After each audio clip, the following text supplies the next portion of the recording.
You're listening to the Roar the Score podcast with Oisin Coyne. Hello and welcome into the Roar the Score podcast. It's Oisin here with you. We're talking everything about Footgolf in Ireland. Delighted to say I'm joined by the Footgolf family, the Donahues out here in Carberry in Kildare. I'm joined by Joe, Katie and Jake here and their lovely little home here in Kildare. And great to have you on the podcast, guys. I suppose we kick things off with you, Joe, talking a bit. You're the veteran in the family, I suppose, with the Footgolf. And how did you get involved in it? And you've obviously managed to somehow rope the lads into it as well. Yeah, well, I got involved in it in 2016 because where I work, they decided to open a 18-hole Footgolf course. So we got it up and running, and then I got to try it, and I was good at it, and I enjoyed it. And there's a few golfers, and they were competing against each other, So I just eventually found out that I was good at it. So then there was an Irish Open there in 2016, and I actually played in it, and I won the senior category in Ireland. So that's the start. That was my first medal, You mentioned that there. That was in 2016. Now, Just a bit of a comparison. Now, you're representing the Ireland team now as well. Has there been a big gulp in the kind of the skill across the country? Are lads getting even better at the game? People they do progress better. People think that they're really good at kicking the ball, but when they go to play Footgolf, it's a different game altogether. Because a lot of soccer players think to be good at Footgolf. But on a soccer pitch, the ball never stops. On the Footgolf course, you're trying to play for the ball to stop in the perfect spot to kick the next shot, It's fair to say it's a lot more tactical, I suppose, than just some lad booting the ball up the grass. You don't give it the laces, no. You try and side foot it and place your ball, where you want to kick the next shot from. So you're involved in it now nearly 8 years now at this stage. Now, you've managed to pull the two lads into Katie and Jake here now. How did you guys get involved in it? Maybe Katie first. Well, I seen him playing and seeing how much crack it was, to be fair, and I just said I'd give it a go, and then I started playing, and then I wanted to play a few competitions, and then I started getting good at it, kind of good at it, and then, I just like it now. So you're playing down in Highfield as well, and you were saying there's maybe two other girls down with you as well, and I suppose... There's only me and Nicola, there's only two of us down in Footgolf Kildare at the minute anyways. And I suppose when you're out competing at these competitions, you went to the World Cup there in Florida. We might chat a bit more about that in a few minutes as well. But the kind of, I suppose maybe you were in school when you started, weren't you? Yeah. And I know just from my experience, I know I'm only a couple of years older than you, but I suppose the girls in our school, it all would have been just ladies football, camogie, and maybe even a bit of basketball. So what was kind of the reaction in school when you're telling the guys, look, I'm going to play for my country, I'm going to play Footgolf, I'm not playing Gaelic football. What was the reaction? So I played football for, I think it was 6 years, and I stopped just before the World Cup just so I didn't get injured.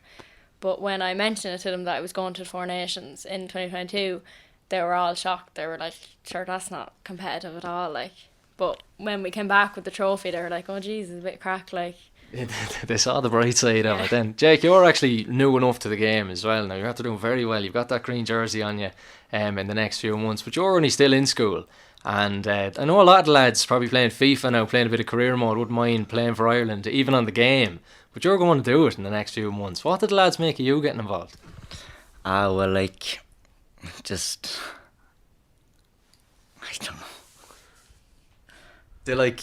I suppose, as it's similar to Katie though as well, the lads obviously playing. Did you play any soccer or GAA growing up? He plays GAA for Carberry.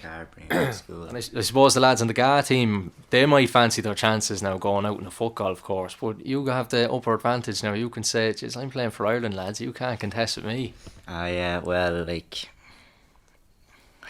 playing for fun and all. Yeah. A few of the lads out with GAA team have gone over and just played for a bit of crack, But sure, he's going to play for Ireland, so... There you go, look. And your teachers as well. I'm sure you've mentioned to the teachers you're heading over to the Four Nations now in England in May. What did they have anything to say about it? They'd just be proud or whatever, It's good representation for the school, Joe, isn't it? Especially young man representing his country at that age is a big deal. I don't know whether to get any homework that weekend now or not. They'll have to let you off. You don't come home with a win now, they give you Friday detention or something. I know, he's joking. But no, we'll just get the hype going as well. He'll chat a few friends and stuff, tell a few teachers closer to it. It's not till May, so he's probably not on his mind yet. But he still is playing GA and playing GA for the school as well. So he's a busy man. In the next couple of weeks now, we'll have to knuckle down and give him a bit of practice at match play. Another thing I wanted to pick up on as well, you mentioned the practice. You've actually got a hole out in your backyard there, haven't you, for playing? Yeah. How did you? I know a lot of lads love their sport and stuff, but to put one out in the backyard shows a bit of dedication. Yeah, we had it in a different spot. We had a tree in a different spot, and I decided to move the tree, and then there was a hole there. So I said, "Feck it, we might as well put a pot in the ground." So I was not the exact size, the right size, but it's a little bit smaller. But still, it does the job, Did you get much use out of it? Not recently now, but we did. We used to have loads of fun there, alright, yeah, but not recently. I suppose, take me back, we'll go back then maybe another step. You were chatting to me before this interview about the fact that you were over in the World Cup. We'll go back to Florida with yourself and Katie now maybe in a few minutes, but you were at another World Cup before that, over Morocco, was it? Oh yeah, I was in Morocco there in 2018, yeah. Yeah. No, I was a lot younger then and able to kick the ball a bit further. But I did alright over there. I think I was top 4 the first day. And then I was top 5 or 6 then the second day. And then the third day, we had a break. And then the third day, I was in a bunker and I couldn't get out of it. So then I was chasing all day then, But no, I didn't do too bad. Did you find it tough? Was it hot? Was it summertime, was it? No, it wasn't. It was just before Christmas here. So it was still warm enough over there, but it wasn't scorching hot. No issues with the language either? No. Everything was grand. Good stuff. We all sort of hung around together, we're in the same hotel and that, And then there's been a lot of tournaments, I suppose, in between. We were chatting, I suppose, to Damien as well about how the ranking works getting into this Ireland team. It's not just a walk in the park. Obviously, a lot of people know that representing your country is a big thing, but between Morocco and then heading to Florida last year, there would have been a lot of tournaments. You would have had to, I suppose, build yourself up for that as well, heading over to America. Yeah, it was the year before Florida. We had to compete to get on the team, so it was the whole year. And even to the end, then people didn't know whether they were going to be on the team or not, with point systems and everything. So it was competitive. And I know one of them tournaments that you would have done in Ireland that I suppose happens a lot as well is the Irish Open, and that actually takes place over in Highfield, just up the road, isn't it? Yeah. That takes place on the golf course. So we close down 9 holes of the golf course and we put 18 holes of foot golf on it. So you've real long fairways and you've loads of water and real fast. You're playing across golf greens and everything, So it's a real challenge for the players and they love it. But that course is only there for 3 days and then it's gone. People can't believe that it's gone after 3 days, Some people might wish it was still there. Oh yeah, definitely. Well, we do get a few sneaky games in after the Irish Open, maybe on a Monday and Tuesday. But it takes 2 days to change all the 18 holes and it takes about 3 hours to fill them in. And that's all your responsibility, isn't it? Even now, like you're head of all the grounds and everything like that. We'll be planning where the course is going next year or this year, So I suppose it's quite you have a lot of responsibility with that role as well, especially everybody coming out most weekends now and playing. There's probably a lot of grass being chopped up and stuff. It's a lot of responsibility to look after it, I'm sure. Yeah, and at the minute it's so wet. The ground, the water table's so high. The ground is wet. Any shower at all, and it's back to square one. So you're trying to, whenever you get a chance to try and mow, the grass is hopping over. I'd say you might, I know you're over in Florida, a few of the international tournaments, and then maybe going around the country. Would you find yourself maybe judging the other groundskeepers' grass now? Would you be like, no. It wouldn't be as good as Footgolf Kildare. never as good as Highfield. We were touching on as well. I only seen it coming into the yard there, all the trophies, the curtain's closed there at the minute. But all the trophies up along here, I know maybe not all of them, but a lot of them are Footgolf related as well. I know. Would you talk me through some of those? I know some of them are quite big as well. Well, that's why we brought you to the good room. Yeah. Have to see all the achievements. Yeah, trophies. Katie's a few trophies there, knocking around the place. I have a good few medals in that corner. Katie's medals in her room. I have my medals and my trophies, but I have my trophies on my windowsill. And what are which tournaments or which competitions are they for? So my first trophy I've ever got was the first competition I played. Was in 2022 in Footgolf Kildare. That was my first trophy. I have it on the windowsill.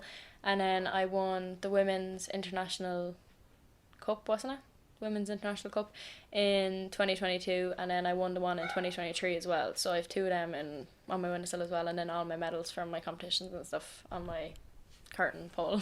High achievers. They won't all fit in this room. You know, No, I was going to say you need a separate room now. I'd say the attic's full of them as well. I suppose, Kate, we come back to you and talk a bit more. You mentioned like the women's international and stuff like that, but women in foot golf, I suppose you're heavily involved in it for now the last couple of years. What would you say needs to happen for it to grow and get more girls involved? Because I'm sure some of your friends, you might be trying to convince them to get involved. What would you think it takes now? I've convinced a few of them, but they haven't come along. But like, it's just get out for a game and then see if you like the sport and come along. Like there's so many new people playing in the competitions and stuff like that, and they really enjoy it. Like the girls that we play with, there's Laura, Donna, me and Nicola, and the four of us normally go to nearly every competition, and like we just go out to have the crack. Like we do have some competitive side on it, but like when we're playing the four of us together, we just go out, have a laugh, and whoever wins. I suppose some people might be wondering as well, when you're out playing the tournaments, are you competing against your dad now, or is it just the girls in one group? So like the seniors will play against the seniors, and there'll be a senior title then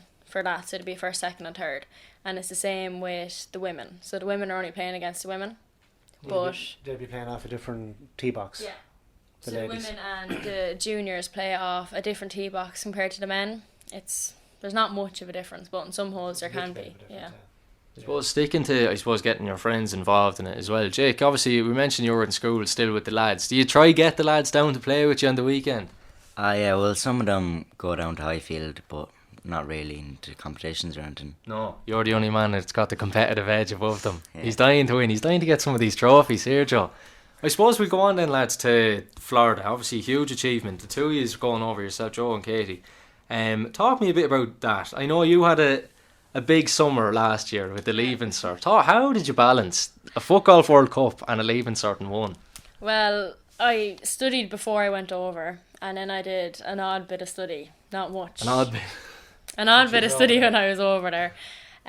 But I tried to make it back from English Paper 1, which was on the Wednesday, I think, when we were coming back.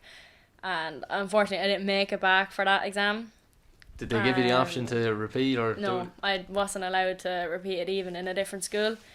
But anyways, got home and then I had to do, I think I had a half an hour and then I had to go in and do my home ec exam. I was falling asleep trying to do the thing. It was from the jet lag. Jet lag is kicking in. Yeah. And like, so I'm trying to recall, Joe, how long were you actually over in Florida for? We were there for 12 days. And it's another funny thing I picked up on as well. Damo was posted. He was over there again a few weeks ago. Yeah. Your man with the ESB. Oh yeah, we copped him there. What's the story? So just for anyone listening in context, this boys went over to an Irish bar, lad with an ESB polo shirt, wasn't it? Yeah. And I don't know what we just said ESB on it. I don't know what it was for, but Damien copped him because my dad worked in the ESB for years, Right. and we got a picture taken with him. And it was great crack, you know. It's a And great story. then Damien was over only a few weeks ago for Paddy's Day, and I they sent a picture of the group into our family group, Yeah. and I says, "Your man is still working behind the bar." And next thing Damien sent a picture with him and his father Des, Yeah. and he had the very same top on. Still working for In the the two ESB. pictures, yeah, still working for the ESB, yeah. Small world, boys. Yeah. I suppose then we stick with Florida. It was, I suppose, it was over the summer as well. It would have been. We mentioned the heat in Morocco. He said it wasn't too bad. I'm assuming it was Mad. maybe bad over in Florida. Mad heat over there. I think I got sunburnt on the very last day and it was the worst ever. Not the same as playing over in Highfield. But how did you Yeah. just get on anyway? Like, it was your first World Cup, your second. How did you feel Yeah. about the whole thing altogether? It was good, yeah. It was just I thought the courses were there was 5 different courses, you know, which was complicated, you know. When we went to Morocco, we were playing the one course over 3 rounds, and then our last round was on a different course. But here I actually played 3 different courses, you know. And then the leaders played a sort of an easy course on their final round, and I played a hard course on my final round. So then it was all had to be adjusted. So I didn't do too bad in the end, you know. So, a great, I suppose, a good tournament for yourselves all around. Oh, great experience, yeah. Absolutely, but the experience is Yeah. second to none. But Yeah. now, so the 2 years went over on that occasion last summer. Now it's the case of the 3 of yous going over. How, I suppose, big is that for the family to even get another lad on board? Well, there's a lot of pressure on me. You have to look after them. I have to look after them, yeah. And just trying to get them into the right frame of mind, and hopefully that they do well and take a pint, bring home a pint for their country, you know. There'll be four rounds of Footgolf, and if you get into the final, then you definitely want to win, you know.